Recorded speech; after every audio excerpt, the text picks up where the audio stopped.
tptaka.fandom.com 1.10, Subha Sutta, DN 10, the setting. I1. Thus have I heard.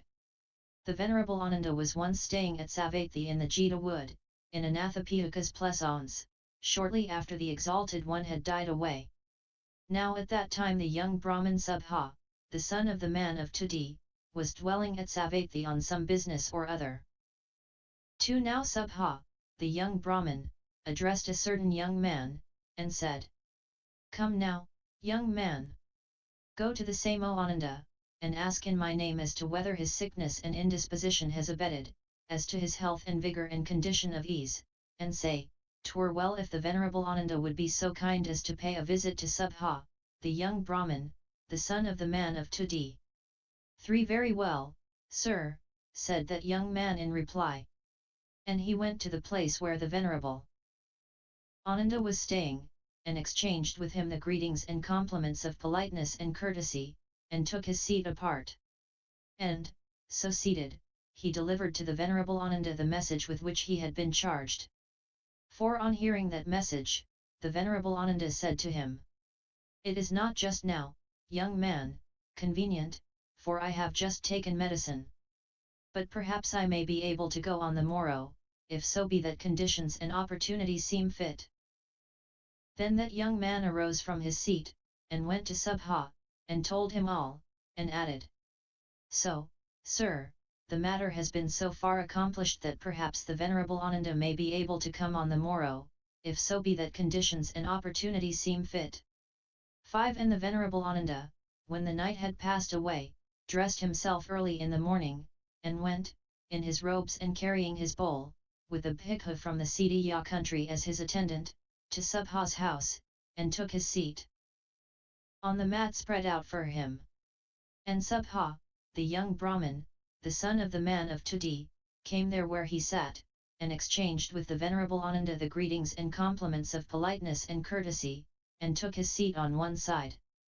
And, so seated, he said to the venerable Ananda, You, sir, have waited long on the venerable Gotama, constantly near him, continually in his company. You, sir, will know what were the things the venerable Gotama was wont to praise, to which he used to incite the folk, in which he established them, and made them firm. What were they, Ananda? 6. 3 are the bodies of doctrine, O Brahman, which the Exalted One was wont to praise, to which he used to incite the folk, in which he established them, and made them firm. And what are the 3? The so noble body of doctrine regarding right conduct, the so noble body of doctrine regarding self-concentration, the so noble body of doctrine regarding intelligence. And what, Ananda, is this so noble body of doctrine regarding right conduct, Sala, in praise of which the venerable Gotama was wont to speak, to which he used to incite the folk, in which he established them, and made them firm? 7. 30 And there is yet something further, according to this system, still to be done. Wonderful is this, Ananda, and mysterious both that this so noble group of conduct is well-rounded, not incomplete, and that I perceive no other, like unto it, among the other Samoas and Brahmaoas outside of this communion. And were they also to perceive such in themselves, then would they be satisfied with thus much, and would say, So far is enough. We have done thus much. The aim of our Samaoaship has been reached. But you, Ananda, on the other hand, say, there is yet something further, according to your system, still to be done. Here ends the first portion for recitation in the Subha Sutta. 2.1.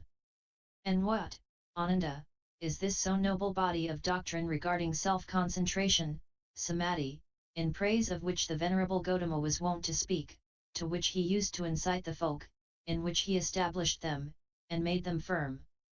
20. And what, Ananda, is this so noble body of doctrine regarding intellect, pa, in praise of which the venerable Gotama was wont to speak, to which he used to incite the folk, in which he established them, and made them firm?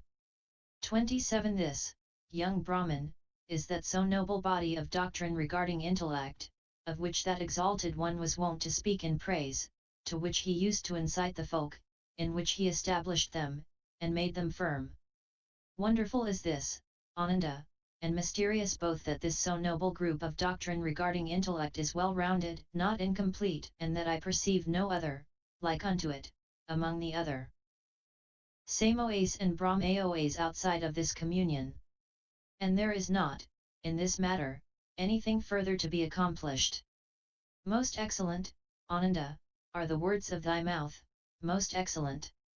Just as if a man were to set up that which has been thrown down, or were to reveal that which has been hidden away, or were to point out the right road to him who has gone astray, or were to bring a light into the darkness so that those who have eyes could see external forms, just even so has the truth been made known to me, in many a figure, by thee, venerable Ananda. And I, even I, betake myself to that venerable Gotama as my guide, to the truth, and to the order. May the venerable Ananda receive me as an adherent, as one who, from this day forth, as long as life endures, has taken them as his guide. NDN 010